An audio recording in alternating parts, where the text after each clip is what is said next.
Welcome, welcome. Oh, my name is Mike Pahsetopah, and I welcome you to another lesson of talking with hands. And in this lesson here, this first lesson here is going to be the signs of winter.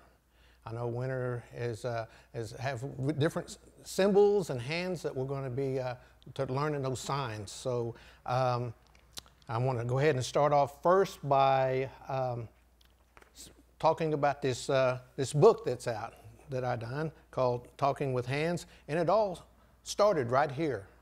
And the lessons that I was doing accumulated, and it was converted to this book here, and this is the basics of hand talk. And so I ask you to continue to follow those lessons and get this book, because it's real easy to learn. I've been getting calls and emails and text messages of people experiencing this book.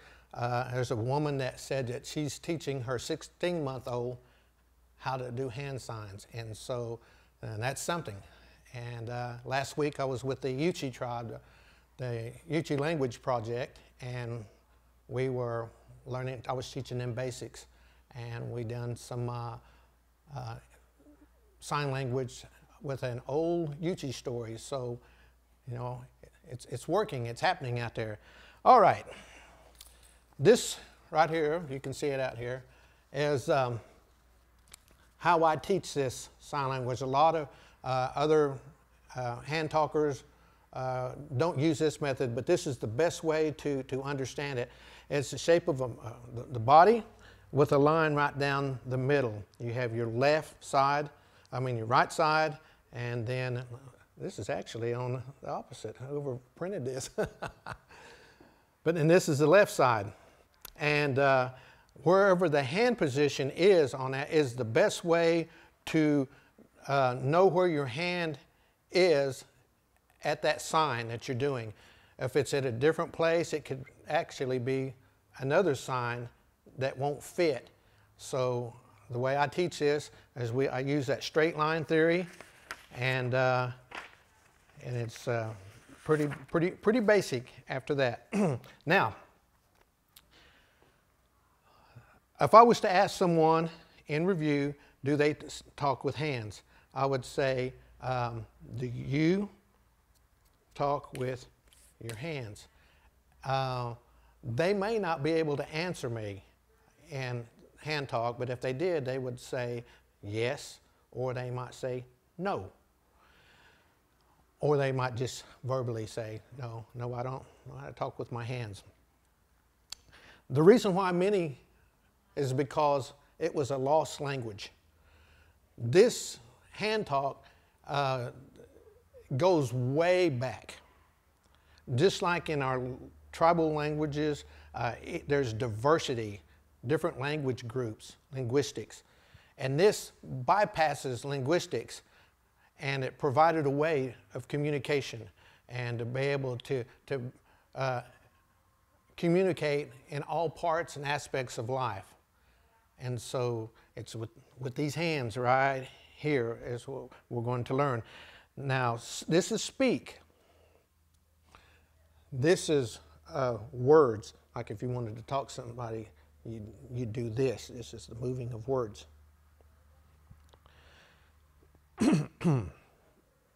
Now, I'm going to go over here. I just skipped this. I have a lot of material here that I brought today.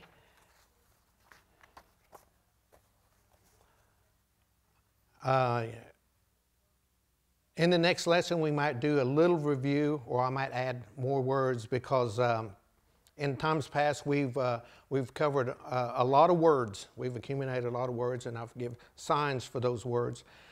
Now, a question was asked me, how do you say beautiful and in sign language? And I said, there's no word for beautiful. What they say, they'll use the sign for good. Now, this is a sign for good that you will commonly see. Good, good. Now, there'll be emphasis, gesture, expression, that will help make that more, I would go ahead and tend to say project what you project, so they will receive that information. So if you was to say a flower or something is beautiful, you might go, you might bite those bottom lips and, you know, make that gesture. Now, Dad, when he would say something like, he would compliment my mother, and he'd wink, beautiful. And so that's how they would apply it. Now, sometimes I've noticed Indians that will use, other natives that will use that word, and, you know, they'll do it like that, you know, rather than go, good, a real quick move. So in this sign language, you'll see moves sometimes that'll be a little bit quicker than the normal, and you'll see the different hand positions. Sometimes it's 3, sometimes it's 2 or 1, but those are emphasis that kind of changes up so it won't look like another sign. So you'll have the right sign that will fit. Now, when we learned the sign for father in times past, and this was always father, father, father. Mother was this side right here. It's long hair, and then you touch the left side. That's the sign for mother. This is the sign for man, man. Now, if you had a young boy or a son, you would bring that like this down, just like stages, okay? Now, the stature of him, how tall he is, you would go to the side. He's small, still. This is my son. If it was a daughter, she would be here, for example, and then we do that sign right here. You touch your chest. It's my daughter. Now, a lot of times they say, why don't you use the left hand in a lot of this? Because the action is in this, in the right side. So there'll be times that we'll use this hand in a sign, but for just simple one-handed movement, just like some signs we use one finger. And when we count, you know, it's like this. And then when we do tens, we might do that real quick. That's a 10. And then you could sometimes use this. The reason why I show different ways of doing it, because over a period of time, I've watched other tribes outside of Oklahoma, because we've kind of lost it here of not speaking it and knowing hand talk anymore, that I'll look to other tribes that do have it instituted in their culture, and I'll see them doing signs in different ways. So if I go among them, they do that sign, I know what they're saying. And then if they're watching this, then they too will see, you know, even though we're different, we're communicating, and we can see, and things work a lot better when we're on the same page, rather than saying, well, hey, that's wrong. No, that's good. This is how we do it. And then I'll show them ours. And so now, children. As a parent, we see our children. This represents children right here, okay? So today, if there's children out there watching, we're going to sit in a circle. We'll watch this, and I want you to hear, I want you to see, and do what I'm doing with my hands. And we'll go ahead and get started now. This is the first lesson here, and it's going to be, again, on winter. Believe it or not, I mixed up my pages. Real good, Mike.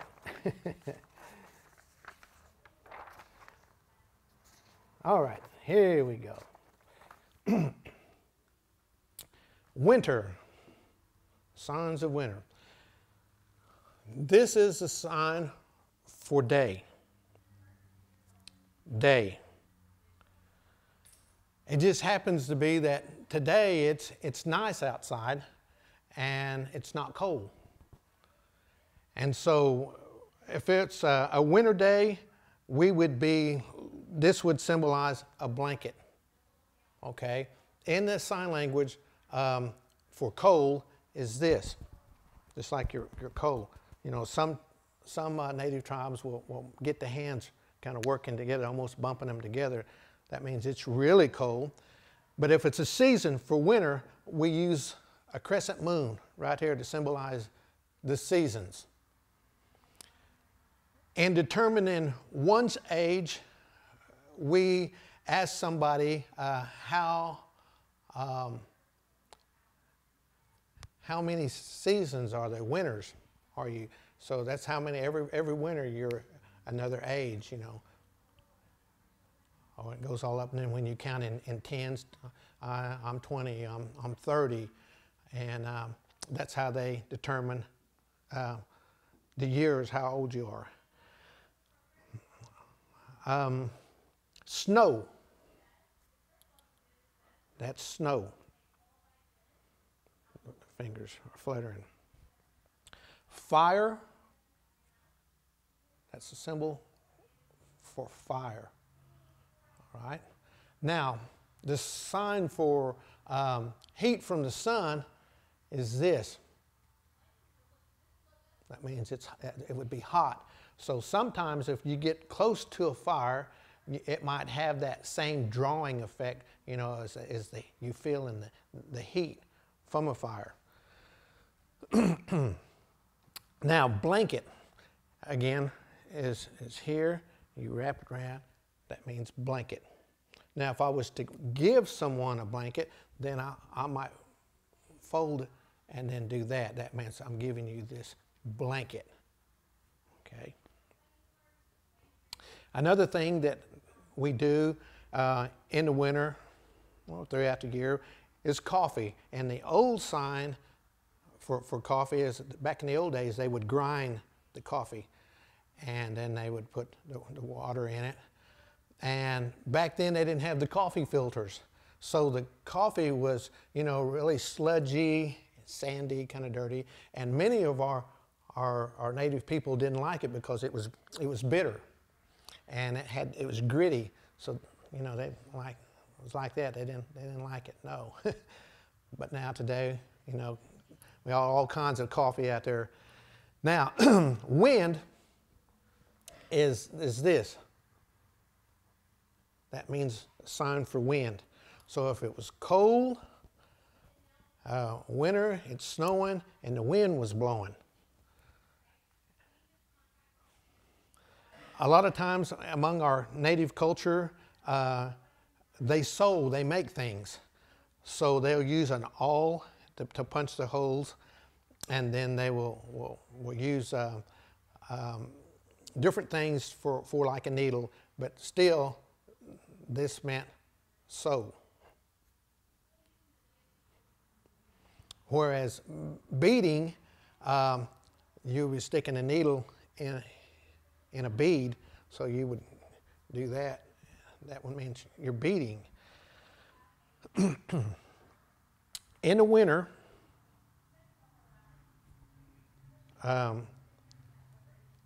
we come together and we dance. This is a sign language for dance, whereas some might do this, and that's understanding it right there. You can see the movement and the footwork. So that's also you can use that. In the winter, a lot of fathers, grandfathers, uncles will take their children hunting. So let's say a winter hunt, we use the sign again once for that moon, and then sign for winter. And then we have a bow and we have an arrow. And that meant when we go like this, that means just like if you was looking and you see your game, and you do that.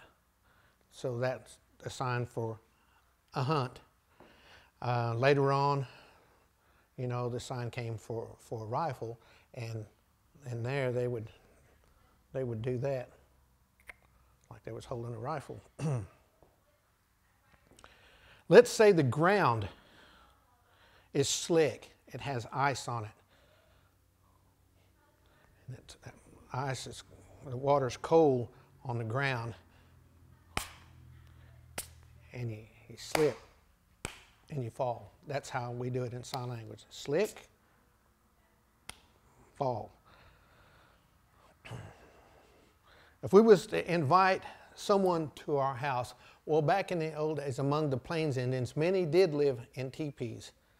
And so that would be the sign of a teepee. Today we do it to symbolize a home. So with this sign right here, if I was to invite someone to come over to my house, we would say, you come to my house.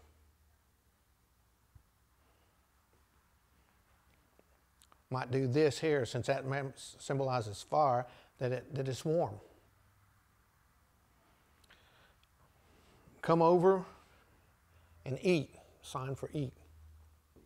Eat.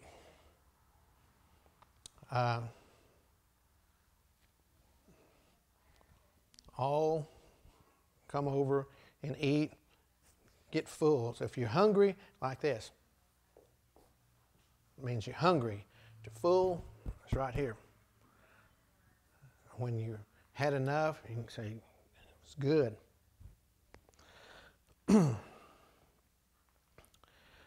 Let's say we were given some directions for Juan. Let's say, you go. You go. Let's say you go hunting, or you go gathering wood. Let's say you want to build a fire. This would be the sign that you would do to describe firewood. And it would be, this it symbolizes an axe, one chop. Now if you're saying chopping, then you would do this. And then if it's you cutting down a tree, this would be a symbol of a tree, one tree, a chop. Or if you're going to bring some small kindling, you do this, you bring it up to you like you've got a bundle of wood. And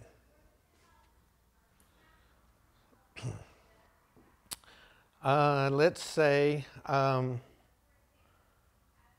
in reference to building a fire,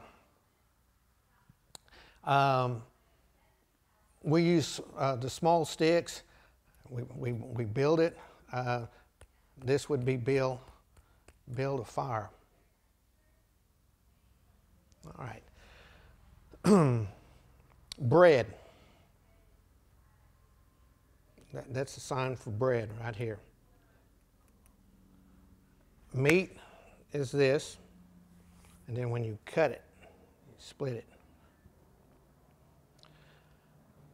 This is a sign for cut. A sign for corn is like when they break off the end of it, and then you picking the corn off. They use all that just to say corn. Again. So that's corn. Okay, I covered chopping wood. Let's say I was to say it was cold, or I was cold, or you was cold. You walking to my sister, or walking to my son. It would be like I walk to, and a lot of times we'll use to in given direction, like to right here. So that would use to, would be almost like using like a dot. To, I walk to my daughter house. Or I walk to my son's house.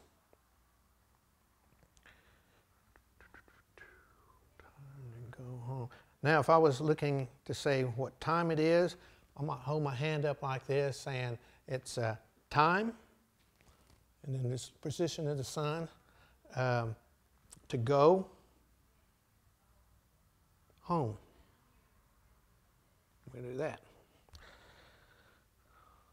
Now, if I was to saying in sign language that I'm explaining something, we would do, the hand would be here. It means that when I'm speaking, I'm explaining. There's just different kinds of words that have been implemented into it, and a sign was created just to give it, give more words to this sign language. Other than that, a lot of times words will also mean, would be another way of saying it, and you can say, well, you can also say it this way and use that sign, and then maybe just change the sign up in the direction or wherever the hand's located to complete that. Now, if I wanted to trade somebody a blanket, I would go, you want to trade for this blanket? And if they said yes, they would do that. Okay. Now let's say I wanted to cross a river. How would I do that sign? Well, I would take this left hand and I would use the right where the action is, and then I would go over. That means to cross over. So again, I did a sign a while ago here for trade. We're going to see some other signs where the hands are going to cross over the face, and to the untrained, knowing person, whenever they will look similar, or you'll recognize those signs. So we'll get to that part too. Let me see here. All right, let's do a one finger sign using the index finger. Let's say we're going to say alone. I was alone. The finger goes from here out. So if there was, it would depict, imagine seeing the little arrows going kind of like a slide, like that. So I was alone, okay? Now, if I was to say I was alive, then you would see this index finger coming from the center of the chest, the heart region, and you would do that lightning, like a lightning bolt. 1, 2, 3. 1, 2, 3. That means I'm alive. And a lot of times among our warrior societies, there was times to where they were showing bravery. And by doing that, they would be saying, I'm here and I'm alive. And let's say I'm alive and I'm here and I'm happy. They might do a sign here of a smile. Okay? Or you can add a smile with that. Now let's say among. We've done a circle a while ago for having a council meeting or to gather around. And sometimes they will do this. Let's make a circle. All of us here, let's make a circle. To say among is almost similar to saying around, but this symbolizes people, okay? And then you will use that sign language. I'm going among them. Let's say you're at a dance and you're dancing out there and you start, going around the dancers, or you make a big circle around them. So that gets into the part of when you see something and you're going to go out there and you dance, then you will see, people that you're going to have to, go around, respect their place, or if they're around a drum and they're singing, you'll be making a big circle around that, like that. And then for a tree, one tree, you might go around a tree. Or if it was a rock or a mountain, this usually symbolizes a mountain, like that. And then it might tell you have to go around that mountain because it's high, it goes up. It reaches, where the clouds are. And then I say, I'm here, I've arrived. This hand right here would be saying, I'm going to go over there, right there. That's kind of like, this would serve like a map. I'm going to go over here. Well, when you've arrived there, you do it here. I'm here, I've arrived. And so in a conversation of hand talk, you would see something like that when they stand and they begin to speak.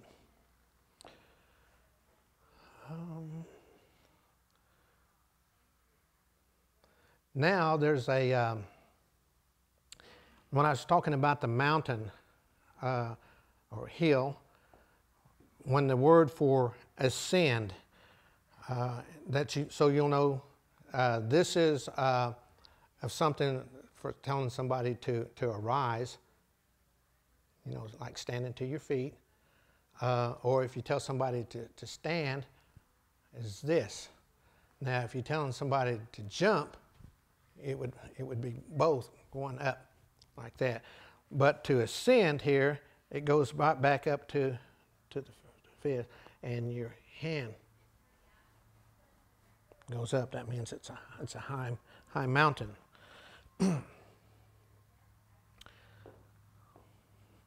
Let's say ashamed.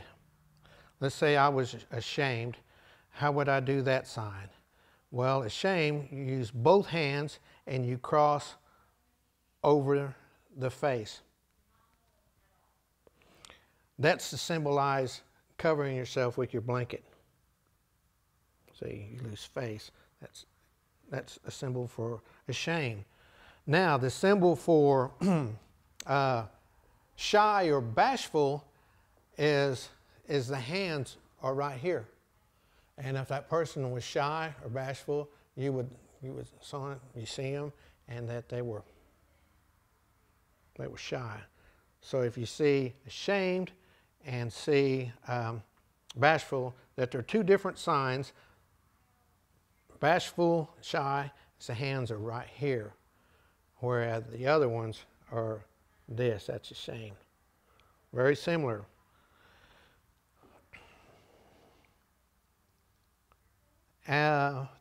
Let's say we was told not to go over there. And that means no, over there. The word you might see would be the sign for avoid. And to avoid something is this. Now, if you're supposed to be there, the hands would come together. See? So it can't. That's avoid. 1, 2, 3. There's that rhythm in that.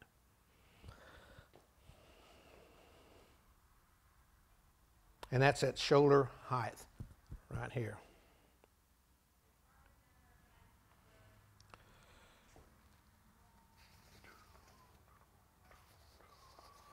Let's do a few animals. I got just a couple more minutes here. This is a sign for bird. Bird. This is a sign for eagle. You might want to tilt, because an eagle glides. This is a sign for bear. Now, some tribes might say this is a sign for bear. That's how they do it. But we do it like this. Buffalo. Buffalo. Deer. Deer. Deer. Elk. The antlers go back, whereas the deers go forward. The antlers on the elk goes backwards or back. This is for horse.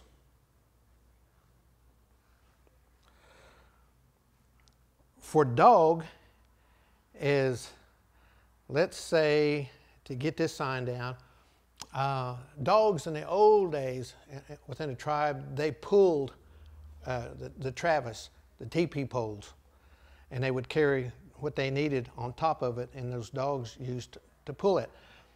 So in that sign there, this would symbolize the ground, and this is those poles being drug. So that became a sign for a dog.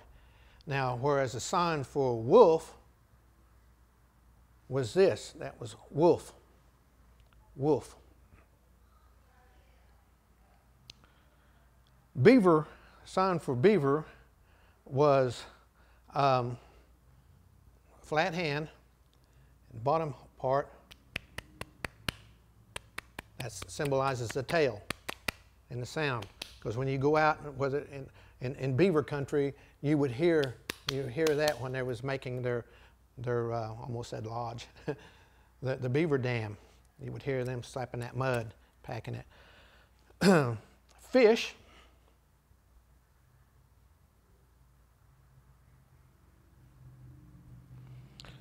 Snake.